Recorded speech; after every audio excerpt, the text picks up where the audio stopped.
Que forma têm os espíritos? Hiperbole criacional. E o chapéu dos magos? Eva original e mitocondrial. Que relação têm esses assuntos? Antes, vou lhe dizer que esse vídeo vai ser bem palatativo. O que seria isso? Terá sabor, porque eu vou citar aqui, inclusive, alguns exemplos para fazer analogia dos legumes, legumicidade.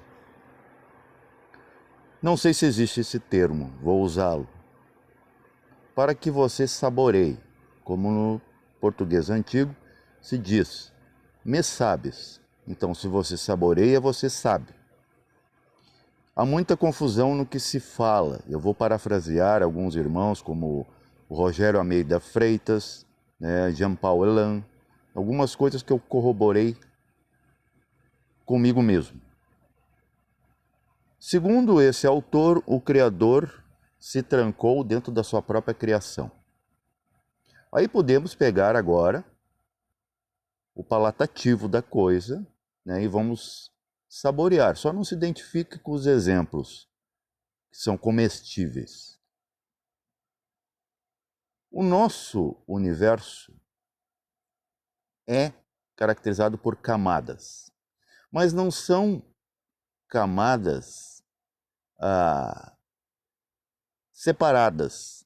Ao mesmo tempo são separadas e compenetradas, e uma não interfere na outra.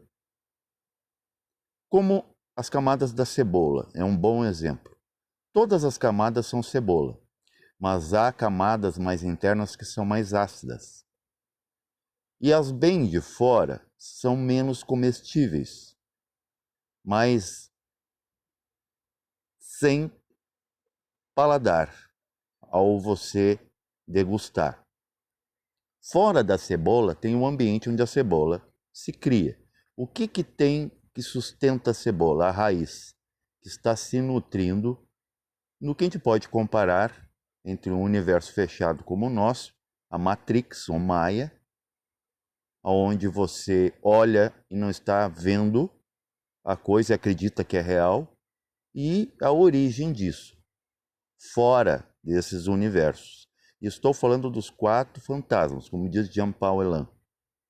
Os mundos físicos, etérico, astral e mental.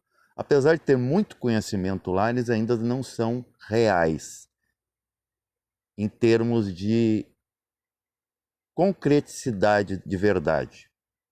Eles são mutáveis. E dentro disso entra, dentro do que o Espiritismo de Kardec dizia, que a mesma espiritualidade superior dentro do universo fechado, como o nosso, em 4 partes, pensamento, emoção, vitalidade e ação, que é o corpo físico. Essa espiritualidade, se há uma superioridade dentro dela quando a gente atinge, isso vamos chamar de iniciação menor, é uma iniciaçãozinha, você está vendo algo de verdade. O formato dos espíritos são isso, que você está vendo aqui. É o mais próximo que a gente pode dar, apesar que no espiritismo mesmo houve uma correção de que alma e espírito teve que ser confundido para entendimento da época, porque alma já estava ficando como sinônimo de fantasmagoria. Mas na verdade a alma é superior ao espírito. O espírito é um eu individual que se identifica karmicamente a sua característica e não um defeito. Ok? Então, dentro disso das camadas de cebola, todas são cebolas, mas cada uma tem uma película, como se fosse uma placenta, que separa filho de mãe. Mas toda a constituição da cebola é cebola, com graus de acidez ou suavidades diferentes em cada camada.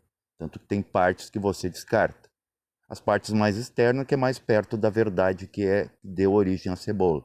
É assim como o cientista descarta 2 proteínas como lixo, que é o quê? O amor incondicional e o impulso de alma, de unidade, de que tudo é uma coisa só. Isso ainda não existe dentro da ciência nem dentro das nossas mentes.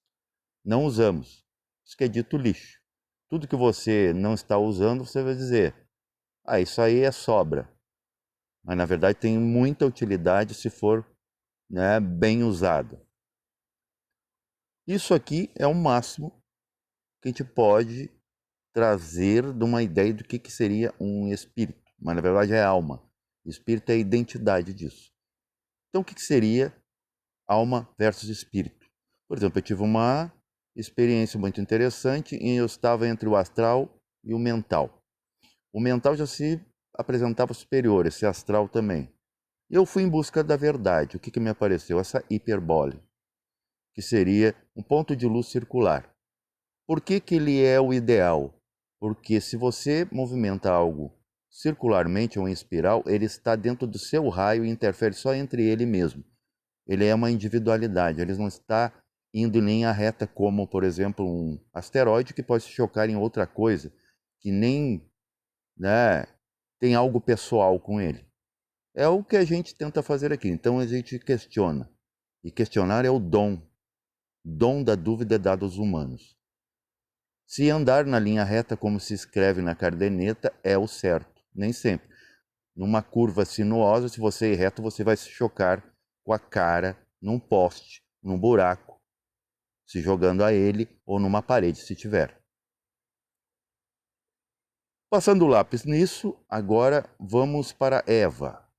Existe um Adam Kadmon, uma humanidade mapa, seria um arcano, um protótipo, uma ideia que vem depois da consciência que cria humanos.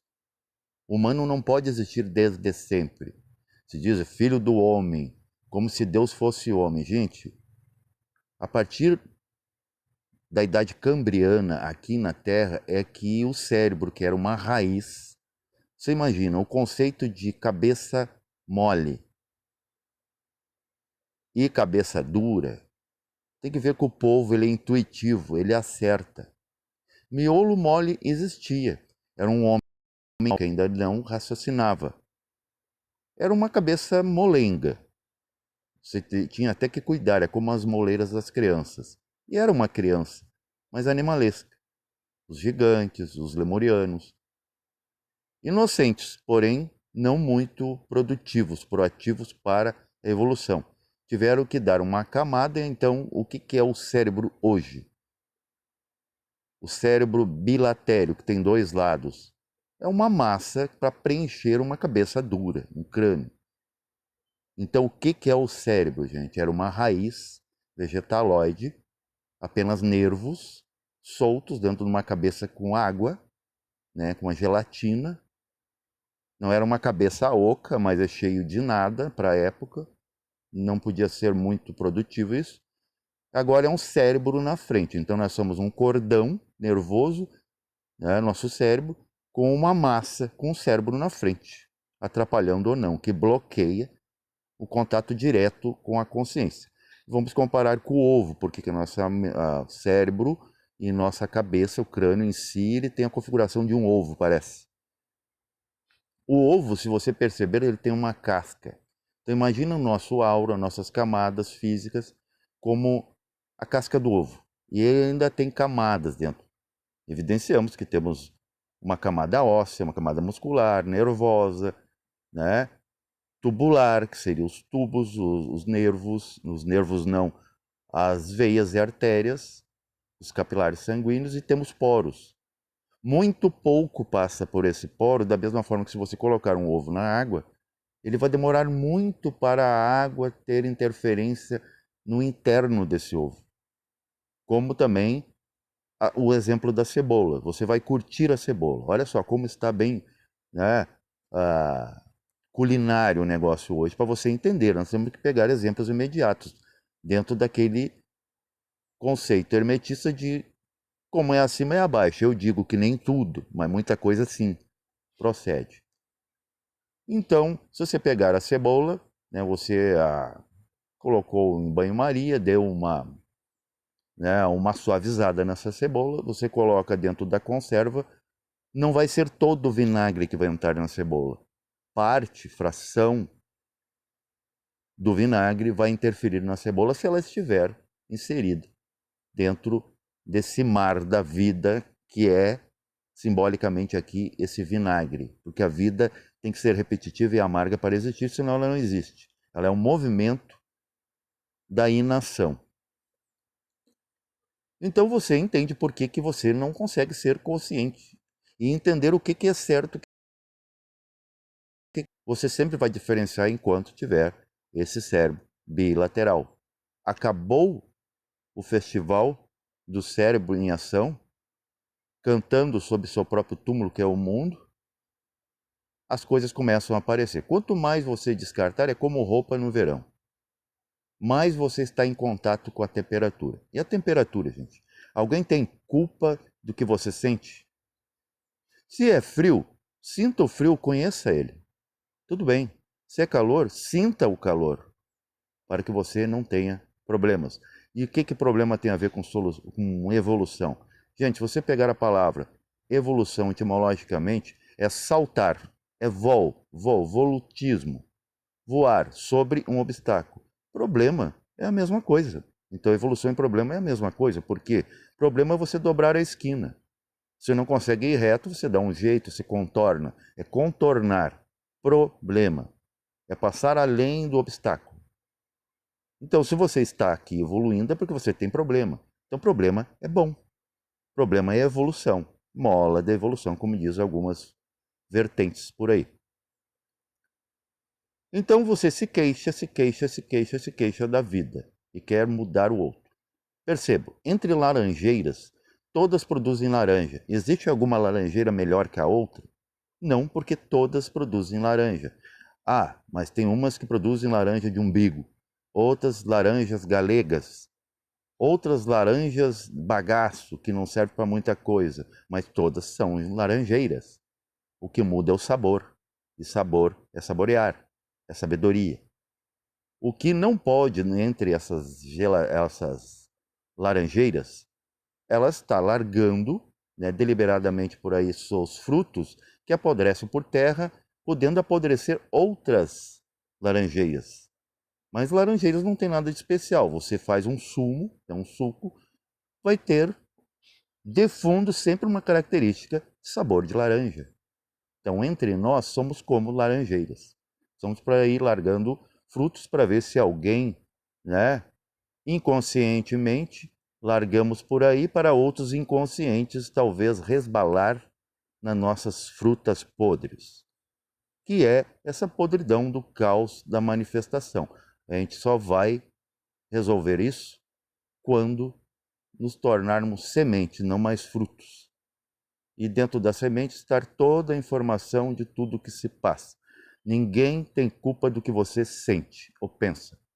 Quando você está sentindo frio ou calor, raiva ou amor, isso está falando apenas de você. O outro não tem como saber. Porque cada laranjeira está produzindo um tipo de laranja. Paz diferencial a todos.